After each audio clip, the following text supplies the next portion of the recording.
You wore slim fit to look successful. You looked poor. A billionaire walks into a gala wearing pants that could house a small family. By the end of this, you'll understand why that ugly choice was a calculated psychological execution. You're standing in a 2026 boardroom clutching the edges of your tailored, safe chinos. You're caught between classic quality and irrelevant safety. A new ugly trend appears. What is your survival move? 1. Wait for the trend to settle.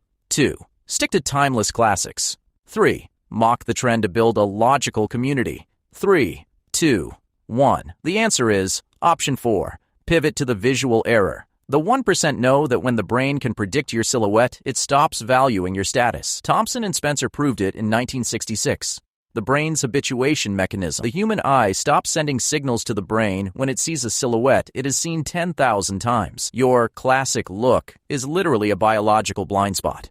Polishing your 2019 business model while the world moved to 2026 was a visibility suicide mission. Predictability is the graveyard of premium pricing.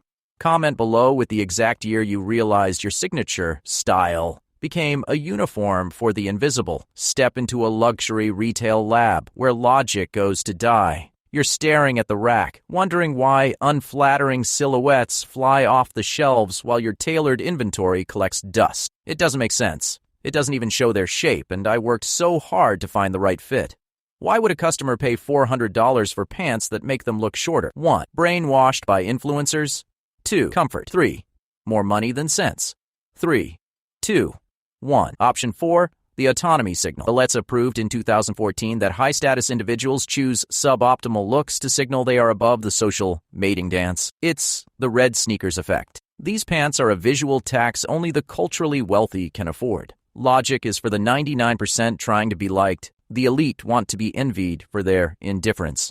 Share the moment you tried to be logical and the customer walked away. Now, look at the dashboard in your digital command center. You're watching the data move and realizing the market isn't a ladder you climb. It's a pendulum that eventually hits you in the face, if you stand still.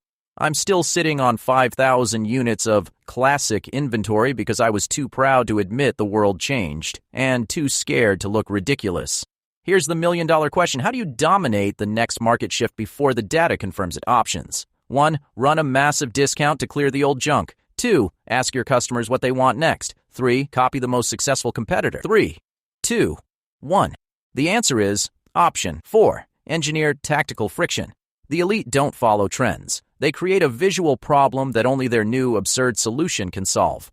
Robert Zajonk's mere exposure effect proves that familiarity creates comfort, but the 2026 reality is harsher. The brain requires a 15% novelty delta just to trigger a purchase response. If your product is perfect and logical, it's biologically invisible. Waiting for proof that wide legs were here to stay was your suicide mission.